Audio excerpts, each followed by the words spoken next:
Olá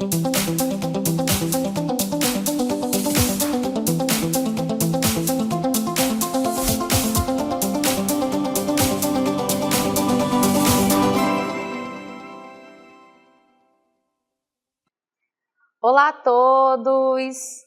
Vamos iniciar mais uma aula aí do componente de Biologia. Então, sou a professora Gisele Palmeira, professora de Biologia.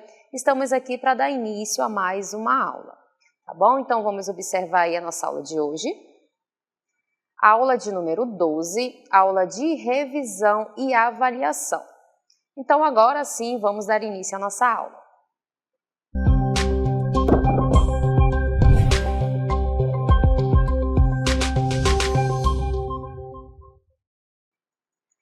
Vamos iniciar a aula de revisão, vamos relembrar alguns conteúdos bem interessantes aí do componente de Biologia. E para dar início, iniciamos com a eletricidade no corpo humano. Vamos observar alguns conceitos relacionados ao processo da eletricidade que sim acontece no corpo humano. A gente sabe aí que o nosso corpo, ele tem na sua constituição ali de células, moléculas, os átomos, Então, os átomos, eles apresentam ali algumas características, Ele tem algumas partes que a gente chama de prótons e elétrons, Então, quando a gente fala de eletricidade, a gente está falando também dessas reações que acontecem nos átomos, tá bom? Lembrando que os átomos, eles constituem as moléculas e moléculas vão constituir as células que compõem um organismo, tá?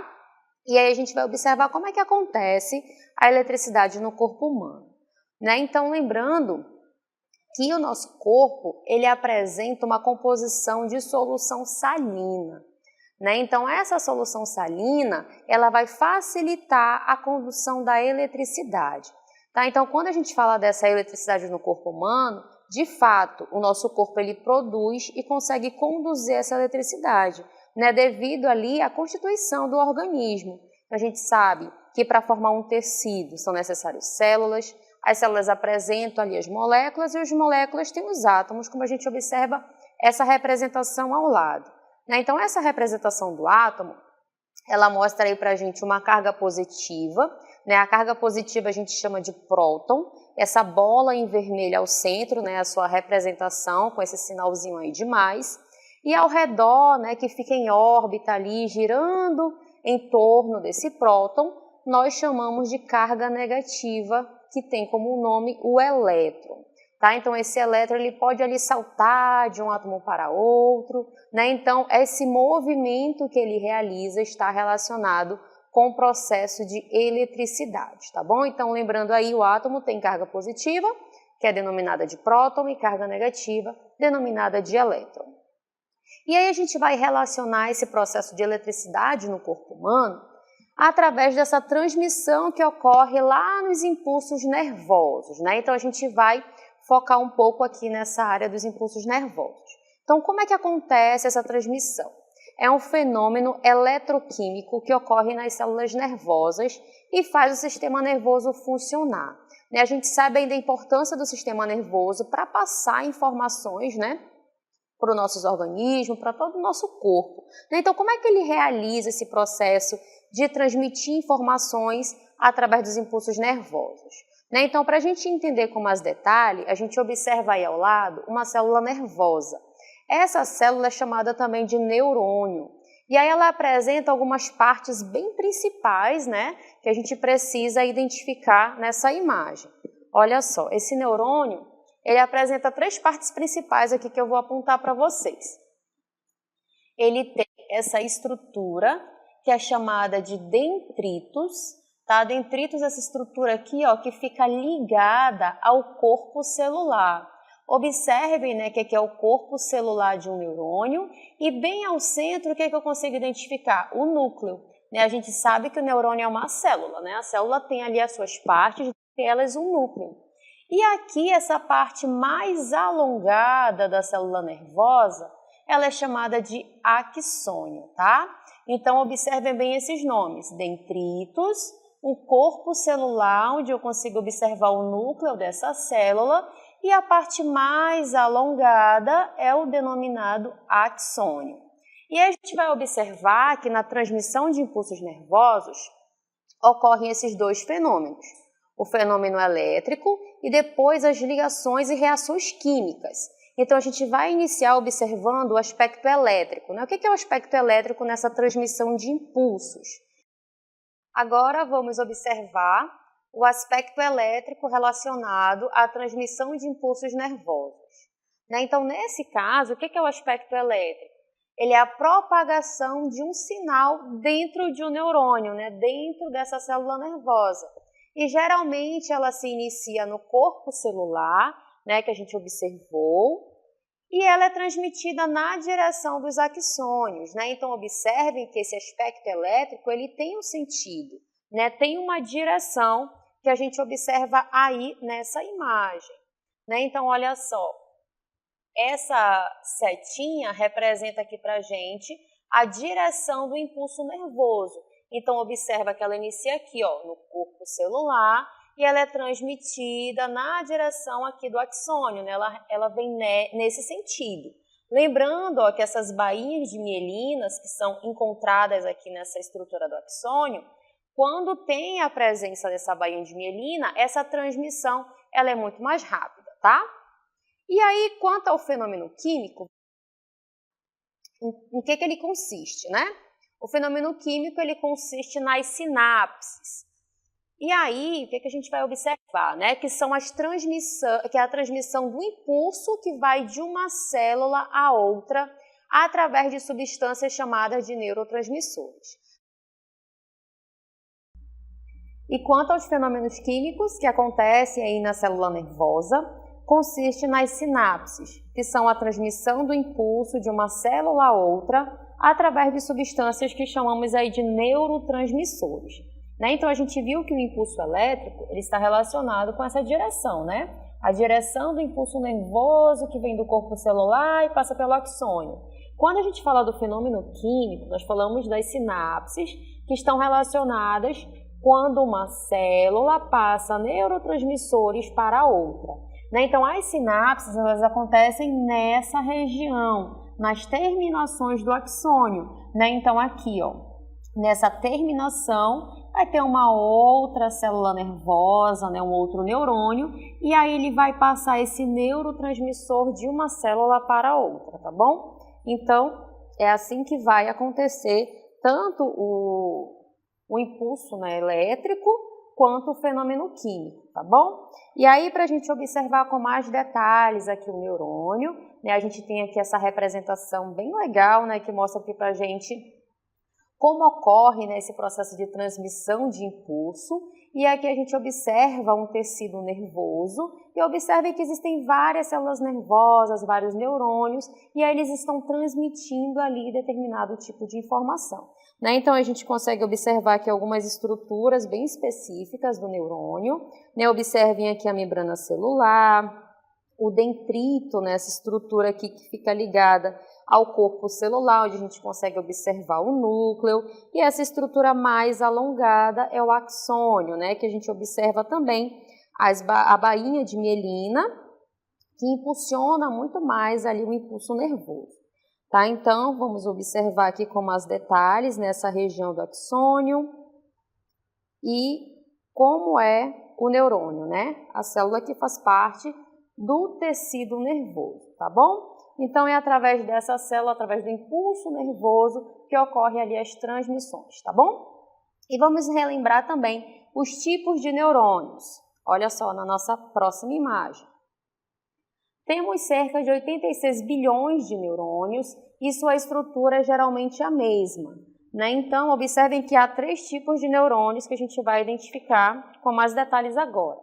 O primeiro é o neurônio sensorial.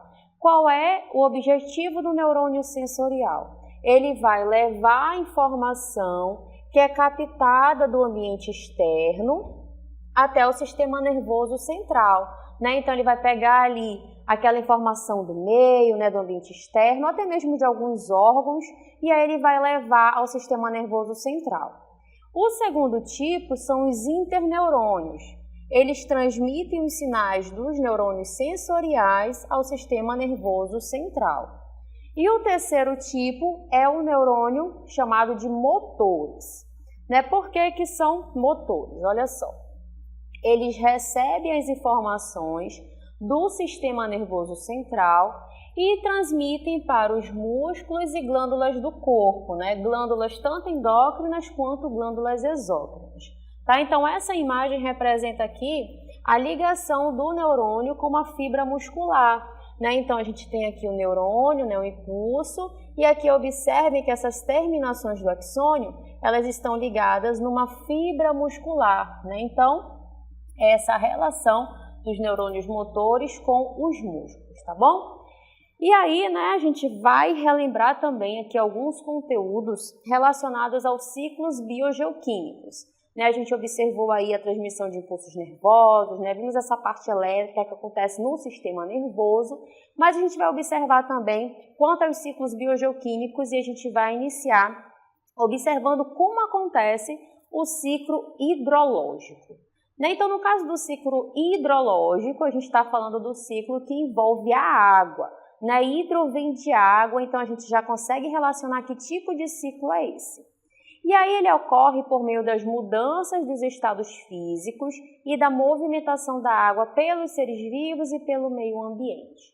A gente sabe que existe uma grande quantidade de água, tanto no nosso planeta quanto no nosso corpo. Então a gente não consegue ali viver sem a água e a água ela está sempre em movimento. Essa imagem mostra aí pra gente diferentes fases e etapas dessa água. A água ela pode estar no estado líquido, ela pode estar no estado gasoso, Então o ciclo ele mostra pra gente como ela vai se movimentando, tá bom?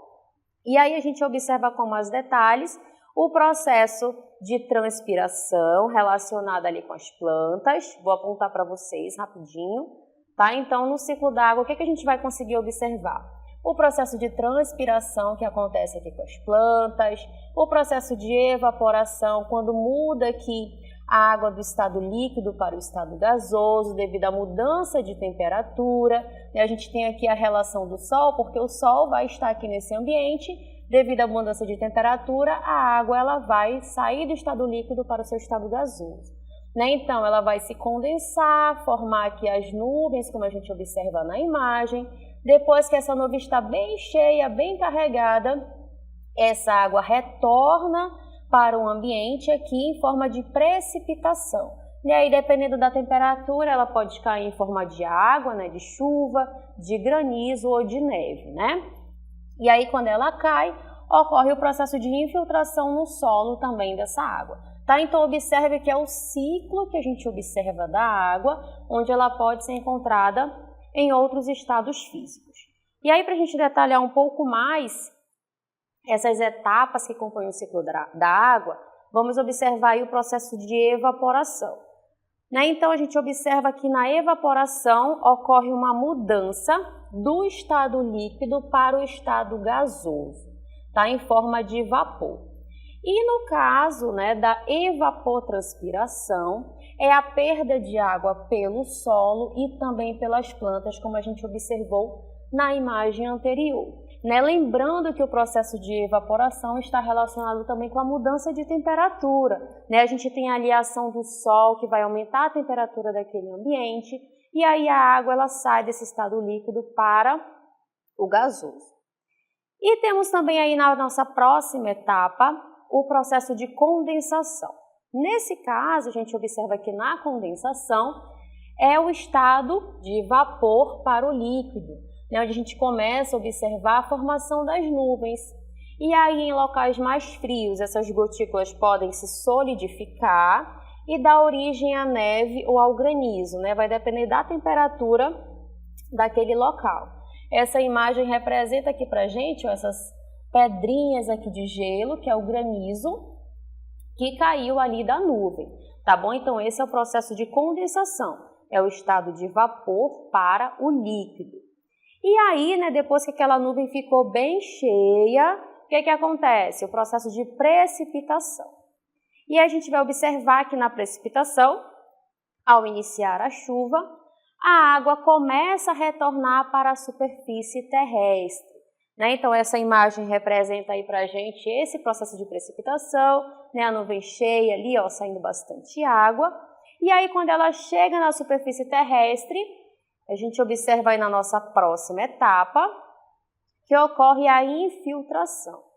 E aí ela pode atingir rios, lagos e oceanos, infiltrar-se no solo e nas rochas, ou pode ser impedida de voltar à superfície terrestre pela vegetação.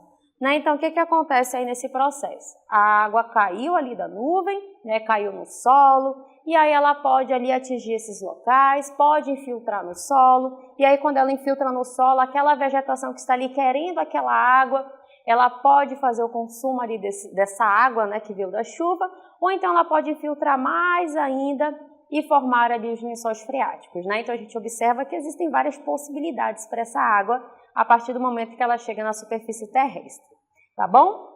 E aqui a gente observa, né, essa representação do ciclo hidrológico, né? Então vou mostrar para vocês aqui um pouco dessa representação e a gente observa a dinâmica que acontece nesse ciclo.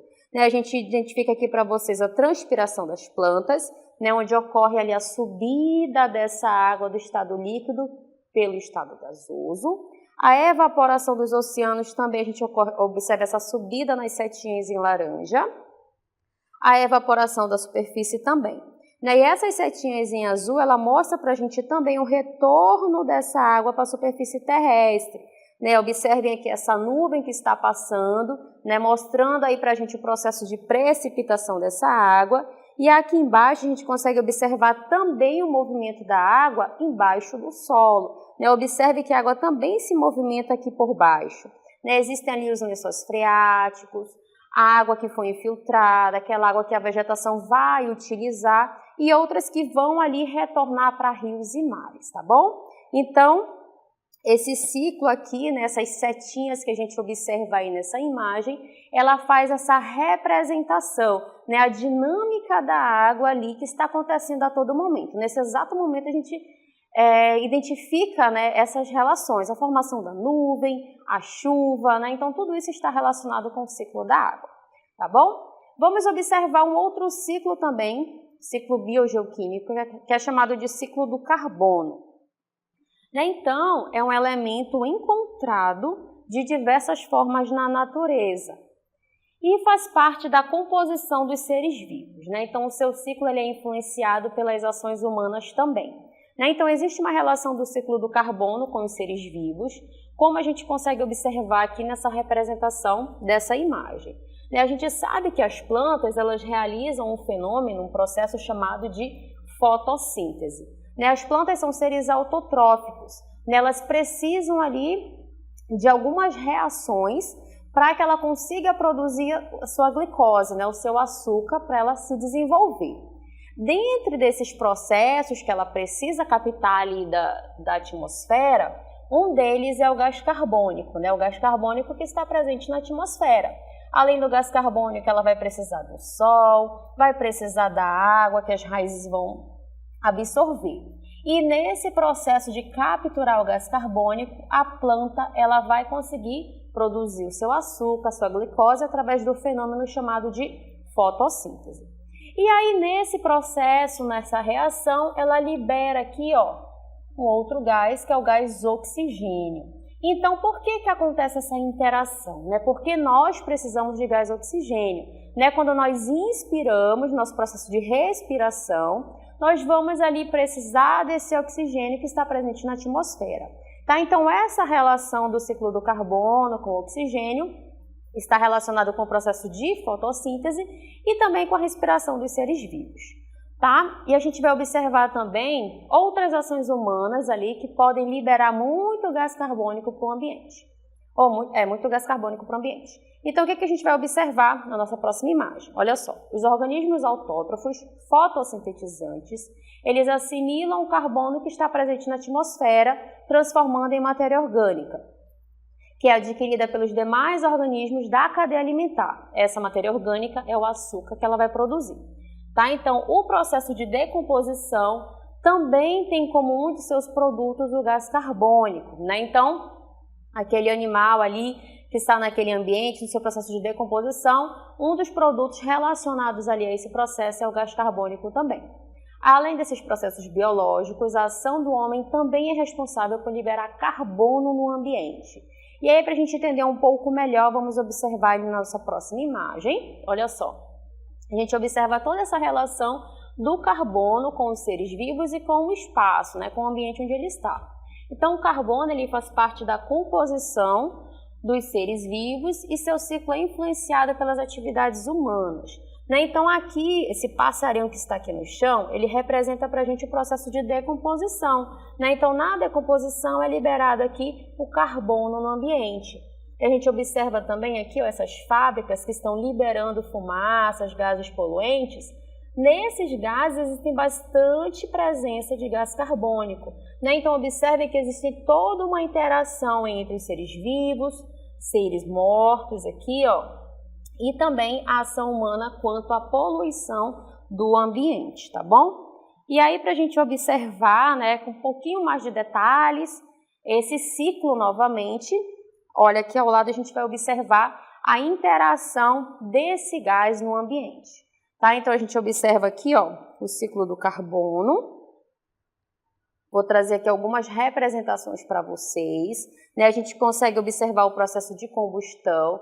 Aquela queima vai liberar bastante gás carbônico no ambiente. O processo de ingestão, a emissão de gás carbônico pelos seres vivos. Na decomposição, aqui a gente observou também a relação desse gás.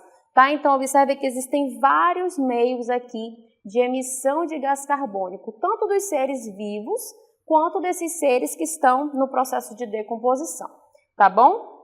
Então, é um ciclo bem interessante também para a gente observar e principalmente analisar essas emissões aí devido às queimadas, tá? Porque essas emissões estão relacionadas também com o efeito estufa, com o aquecimento global, algo que é muito importante aí a gente relacionar, essa emissão de gás carbônico ela é prejudicial tanto para o ambiente quanto para a nossa saúde, tá bom? Então, espero que vocês tenham compreendido aí esses conteúdos relacionados aos ciclos biogeoquímicos.